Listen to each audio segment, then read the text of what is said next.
Picture this. It is a quiet Sunday afternoon, and you open the investment app you downloaded 18 months ago. You look at the balance. It says $4,200. You have been contributing every month. You have not touched it. You have done everything you were told to do. And yet, looking at that number, you feel almost nothing. No excitement, no sense of momentum, just a quiet, hollow uncertainty. Is this even working? Did you pick the wrong funds? Did you start too late? Is this whole slow, patient approach to building wealth actually just a slow, patient way of going nowhere? By the end of this, you will understand exactly why that number feels so unsatisfying. And more importantly, you will know the exact moment when it stops feeling that way. Because there is a moment, a specific point most people never see coming, when investing stops feeling like sacrifice and starts feeling like power. I have spent an uncomfortable amount of time thinking about compounding and the psychology of wealth, trying to understand why the single most powerful force in personal finance somehow manages to feel completely invisible to almost everyone experiencing it firsthand. I have read the research, I have run the numbers late at night more times than I care to admit. And early on, I genuinely questioned whether any of it was real. Whether this whole invest and wait philosophy was less of a strategy and more of a story that got told by people who happened to get lucky and then built a mythology around their own timing. What I eventually understood, and what I want to walk you through, is this. Compounding does not fail people. The timeline does.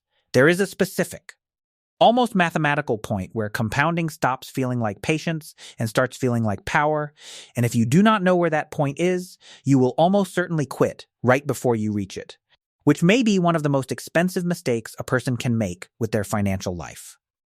So let us go back to that $4,200. Suppose you have been investing $300 a month for a year, maybe 18 months. Your account has grown, technically, but it has grown the way a plant grows when you are staring at it, meaning you cannot actually see it happening. You check in, feel underwhelmed, and walk away. Here is what is actually happening mathematically, and why it feels so anticlimactic. In the early stages of compounding, almost all of your account growth comes from the money you are manually putting in, not from the market itself. If you invest $300 a month for a year at an average 10% annual return, you will have contributed around $3,600. The market will have added a couple $100 on top of that. You look at the number and think, fine, I made $200. Technically true, almost entirely beside the point. Think of it like building a snowball at the top of a hill. In the beginning, you are doing all the work. You are packing the snow with your own hands, shaping it, rolling it. The hill is not helping you yet. The ball is small, your hands are cold, and you start to wonder why anyone recommended this. But the snowball is growing, slowly, almost invisibly.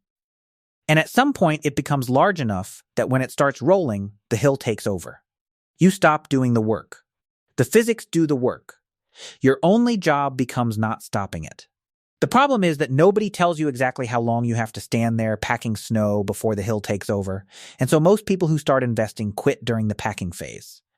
They get bored, they get impatient.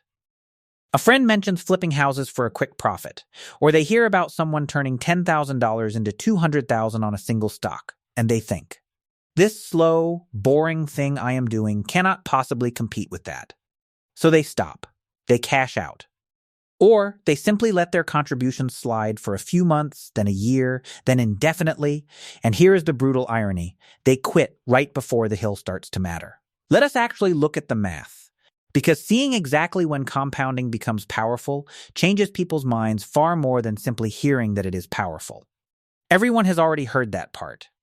Picture someone who begins investing $500 a month at age 25 into a broad index fund, averaging roughly 10% annually over the long run. This is a hypothetical, simplified example built to illustrate the mechanics, not a guarantee of returns, but the proportions hold up well against how compounding actually behaves over time. In year 1, person 2 has contributed $6,000, and the account sits around $6,300. The market contributed roughly $300. Underwhelming? Exactly as expected. By year 5, total contributions reach $30,000, and the account is worth roughly $38,000. The market has now added about $8,000 on top of personal contributions. More meaningful, but person 2 is still doing most of the heavy lifting. By year 10, contributions total $60,000 and the account sits around $95,000. The market has now added $35,000 that person 2 never had to personally earn. That starts to feel real. Here is where it gets genuinely strange. By year 20, person 2 has contributed $120,000 total, and the account is worth approximately $340,000, meaning compounding alone, time, reinvested growth, has generated more than $220,000 that person 2 never personally earned or saved. For every dollar contributed, the market handed back nearly 3. By year 30, total contributions reach $180,000, and the account sits at roughly $980,000, essentially $1 million. $180,000 personally saved. More than $800,000 created by nothing more than time, patience, and the discipline of leaving things alone. Now here is the question worth sitting with. At what point did compounding become the primary engine of that growth, rather than the contributions themselves? When did the hill actually take over from the hands? The honest answer, based on the math, lands somewhere around year 12 to 15. That is the point where annual growth from the market begins to exceed annual contributions. That is the inflection point nobody puts on a poster. You are working, contributing, feeling slightly bored and slightly anxious, and then quietly, without any announcement, the machine flips. Instead of you feeding it, it starts feeding you. It is worth describing what this actually feels like from the inside, because it rarely looks like what people expect. Most assume that when compounding kicks in, they will feel it. Some dramatic morning where the account does something visibly explosive overnight. That is not how it works. It is closer to a slow realization that the account is doing things nobody personally did.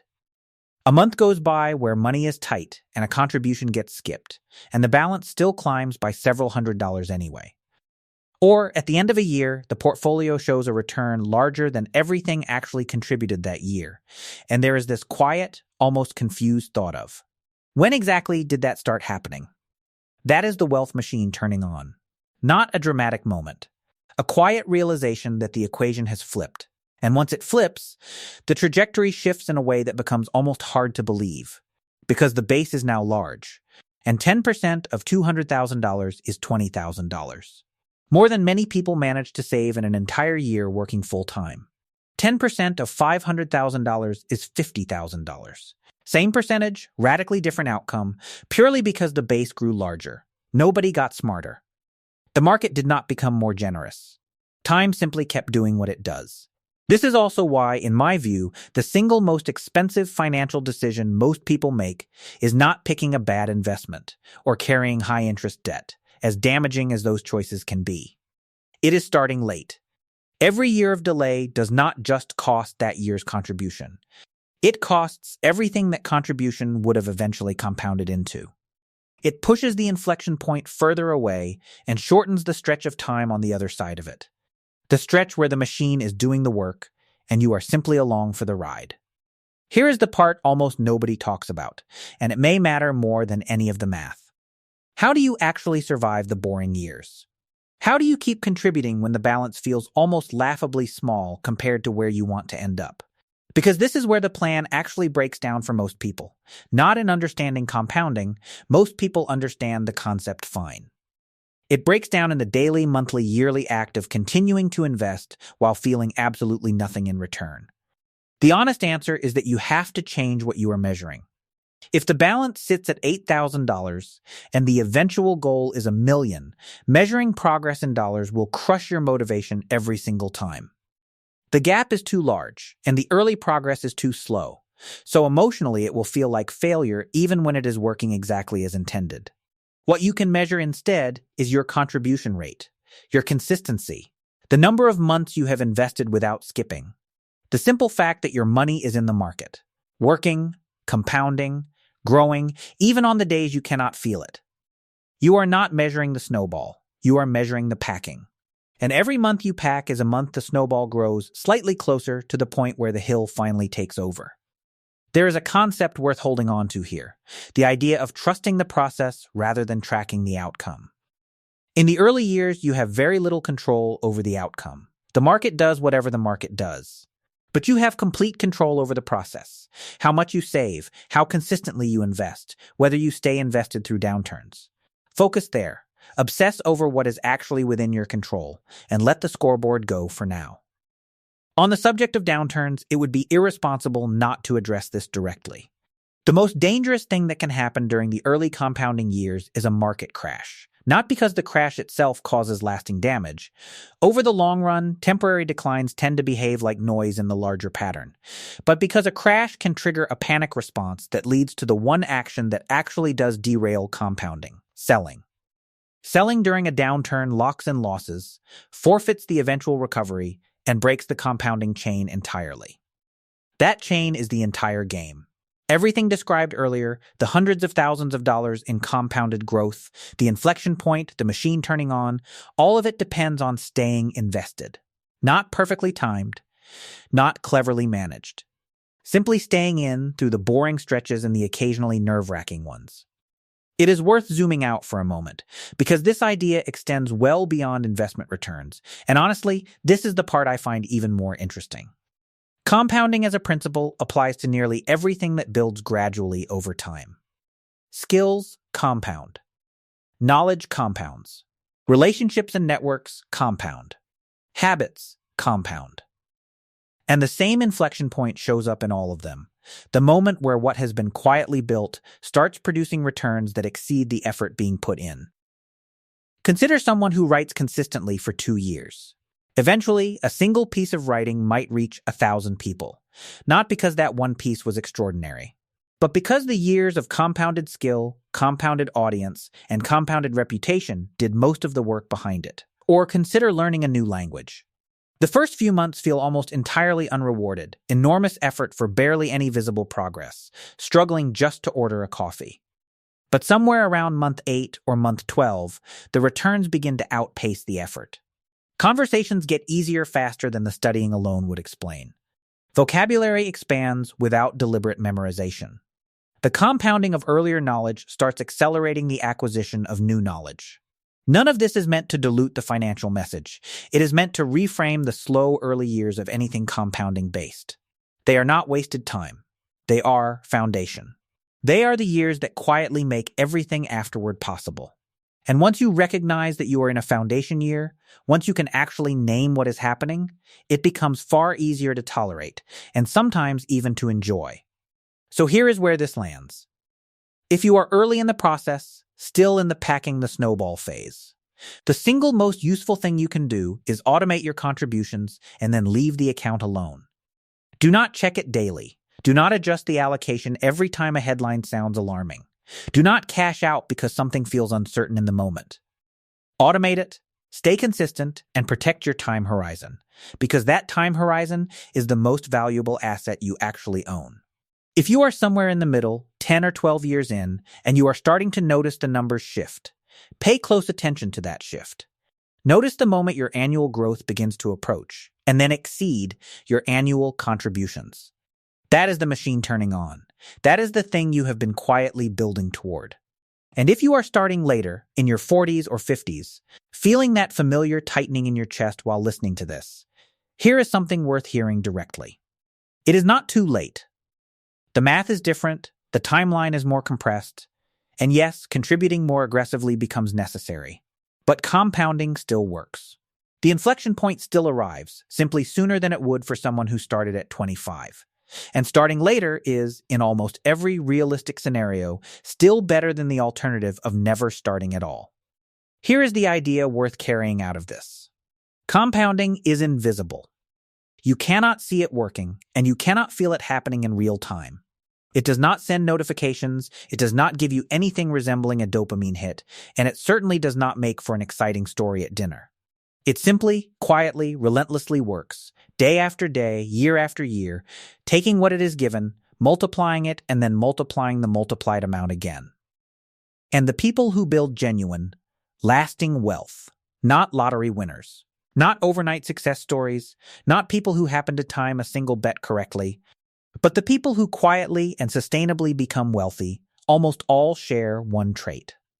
Not unusual intelligence, Not extraordinary income. Not perfect timing, just this. At some point, they understood that the machine exists, that it takes time to switch on, and that their only real job was staying out of its way. Most people already know about compounding. The real question has never been whether you know about it. The real question is whether you trust it enough to stay the course through the years when nothing visible seems to be happening. Whether you can hold the boring stretch with enough patience and enough faith in the math to actually reach the inflection point. Because on the other side of it, the hill takes over, and the hardest part is already behind you. Start if you have not yet started. Stay if you already have, and trust the machine to do what it has always done. If this changed the way you think about your own number, even slightly, that is the whole point of making it. Like the video if it was useful, stay subscribed if you want more of this kind of thinking, and I will see you in the next one.